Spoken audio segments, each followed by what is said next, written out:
Good evening and welcome to NMN Namandria's #1 news station. A groundbreaking collaboration is turning heads and hearts on the north side of downtown. Mayor Green, the Eneida Bay Transit Authority, and local tourism mogul George Marvel are teaming up to bring a brand new animal sanctuary to life right here in the heart of the city. The project promises not only a safe haven for rescued wildlife, but also a major boost to ecotourism and urban green space.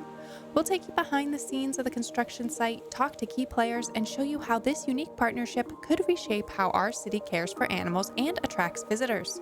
That story and more coming up tonight on NMN Namandria's #1 news station. Heyo and welcome to Build and Beautify Season 2. In this Cities Skylines modded Let's Play, we'll build Eneida Bay, a vibrant city of our dreams featuring transit-oriented development, clean energy, and deep city detailing. In the last episode, we expanded the Greenbelt system, continued our urban growth in downtown crossings, and witnessed the suburban sprawl in Fox Ridge. So if you happen to miss that last episode, then click on the info card above or check out our entire Build and Beautify Season 2 playlist located in the description below. In today's episode, we're attempting to build a modded animal zoo, sort of a sanctuary build. Honestly, I'm unsure what to officially call it at this time, but I do think it's going to be wicked fun to try it out and see if we can create a zoo-like animal sanctuary build itself. So if you're excited to see this experiment unfold and you're enjoying building Eneida Bay, hit that like button, subscribe, give this video some hype, and let me know down in the comments what features you would actually build in your dream city. If you can't wait to see the new season unfold, please consider becoming a channel member for exclusive perks, emojis, and early access to the videos. And don't forget to check out our channel merchandise linked in the description below. Alrighty, I'm super excited to start today's episode. So kick back, grab your favorite beverage, and please enjoy. Welcome back to NMN Namandria's #1 news station. Big changes are underway on the north side of downtown, where an ambitious new animal sanctuary is breaking ground. And breaking new ground in urban wildlife care. Designed as a permanent safe haven for 5 species of animals, the sanctuary will offer a peaceful, naturalistic environment tailored to each of their unique needs. From what had once been local forest animals to aquatic animals, these creatures will soon call the heart of the city home. Tonight, we'll take a closer look at the development plans and the unlikely partnership making it all possible here on NMN Namandria's #1 news station. Alright, so I am wicked hyped to jump into today's build. We're starting a brand new zoo/animal sanctuary right next to the downtown core. I have actually no idea if this is going to work or not, but honestly, even if it doesn't, as long as it looks awesome, I'm gonna call it a win. To kick things off, we need to lay it out an area, and I'm thinking right here is perfect. This used to be the site of the Eneida Bay Sustainable Paper Products, which is actually now located on the south side of the city. The railroad running through will make a great natural divider, leaving us with some tons of open land, hills, and cliffs to kind of work with in this endeavor. We're planning to set up maybe 5-ish animal structures, and I'm going all in with the mods to actually bring this place to life. Now, full disclosure, I have not tested this build out yet, so this could either be amazing or a total disaster. But hey, I've been dying to play the Park Life DLC from Cities Skylines 1, and what better place to try it out than right here in Eneida Bay on Cities Skylines 2. Let's see if this crazy idea actually works. Let's begin by setting up the areas where our animal spawners will go. For now, I'm planning to include 3 land animals, bear, deer, and moose, and 2 aquatic animals, hopefully sharks and dolphins. To start, it makes sense to focus on the water habitats first. I'll use our new key tools and piers to create 2 sizable water enclosures and then shape the terrain with landscaping tools to dig deeper spots and honestly just kind of mess around with it. After that, I'll use the water tools from our mod collection to fill these areas in. The goal is to achieve the right depth and size so the spawners function properly. Hopefully that will work. Stay tuned and let's find out.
Next, let's set up the area for our land animals. And once again, I'll be using some pedestrian paths along with some fencing to try to define the space.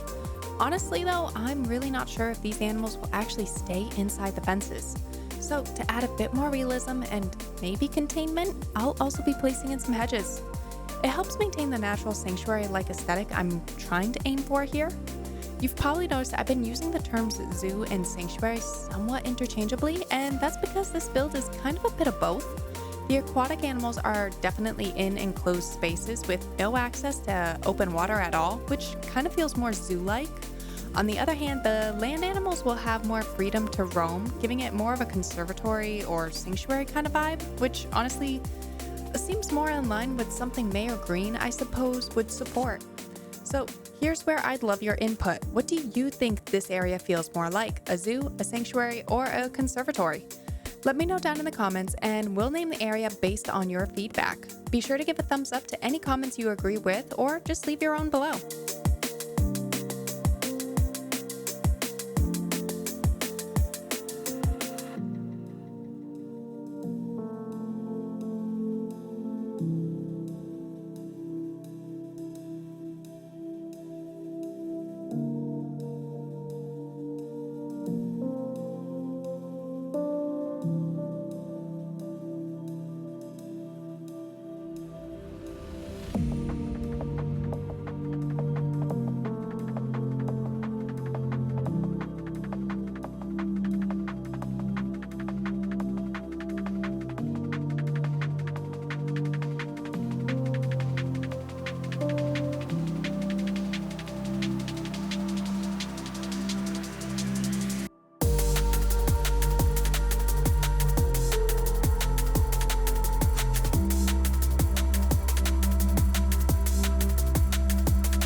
Now let's work on connecting this area back into the city.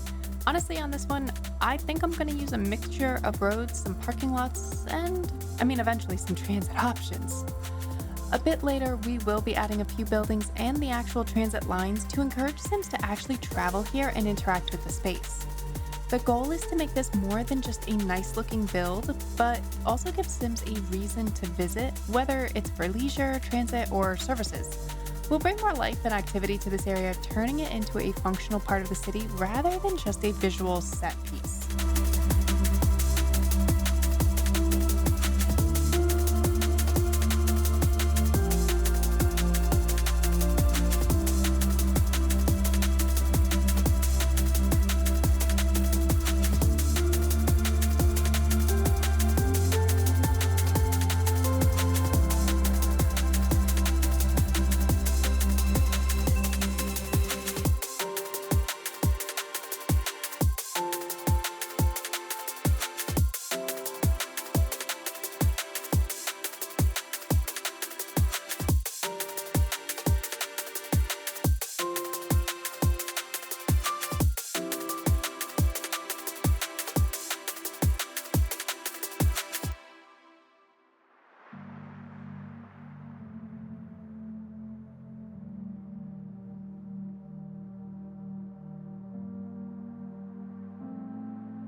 Alright, time for the fun part. Let's get those animals spawned in and see how everything comes together. Like I mentioned earlier, even if it doesn't end up working perfectly, it's still been a fun concept to try and experiment with, and visually, honestly, I think it came out pretty darn good. Hopefully Cities Skylines 2 will eventually get its own park life styled DLC to make builds like this even more functional down the line.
Welcome back to NMN, Namandria's #1 news station.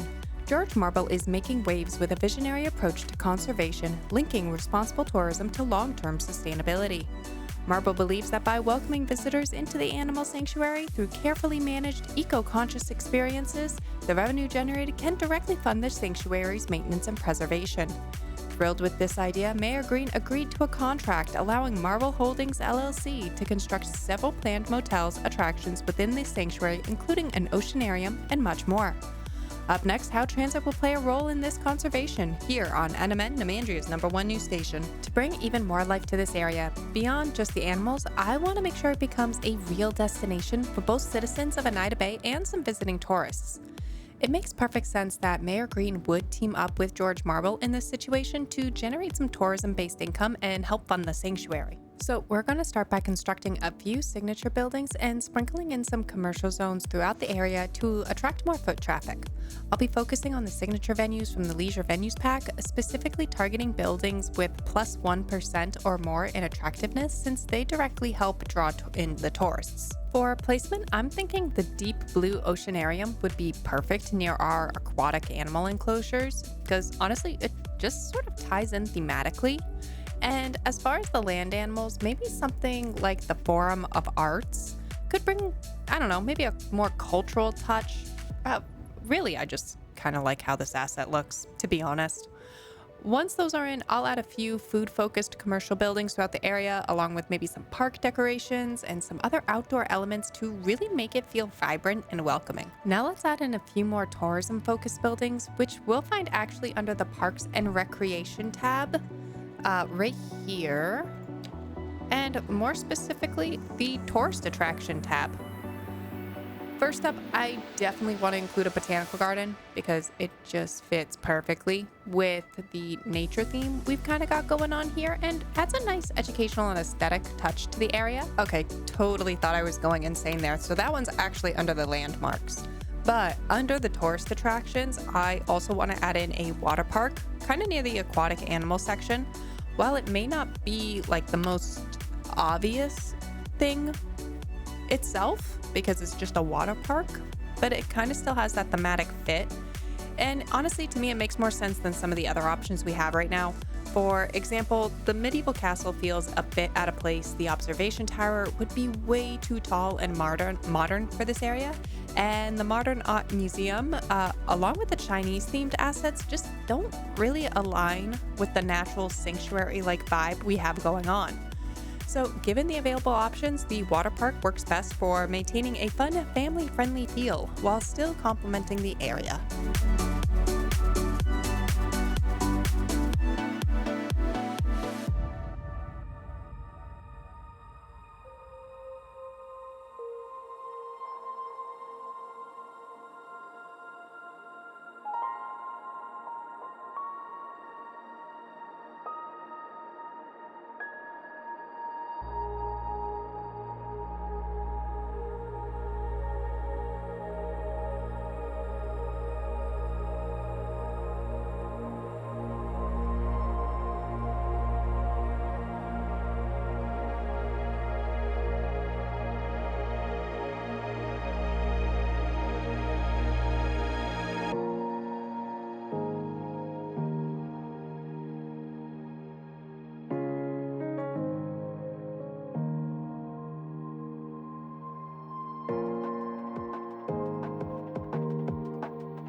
Welcome back to NMN, Namandria's #1 news station.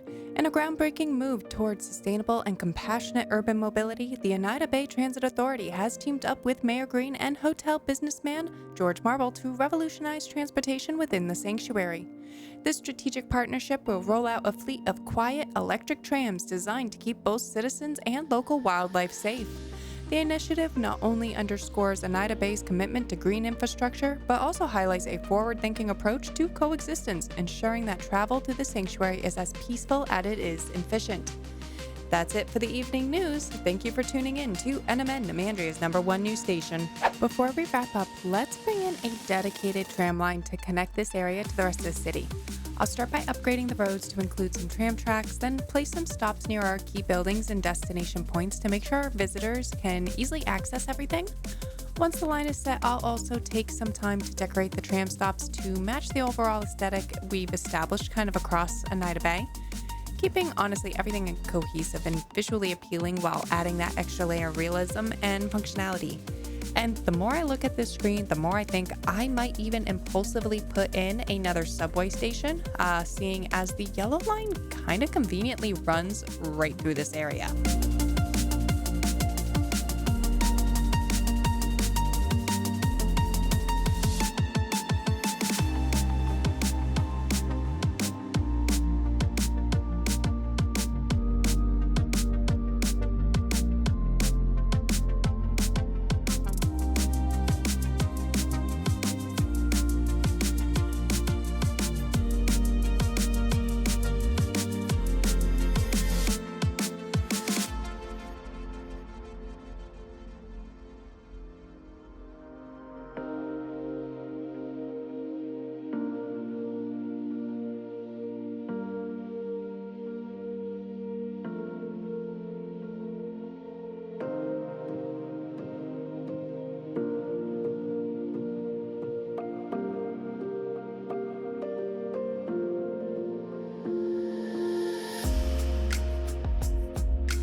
Alrighty, everyone. I think that just about wraps up today's episode. So if you enjoyed today's episode, please hit that like button and give this video some hype, subscribe, and leave me a comment down below letting me know thoughts on today's build.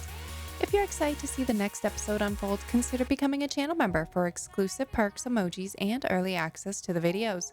Also, don't forget to check out our channel merchandise linked in the description below. Until next time, I hope everyone has a phenomenal week.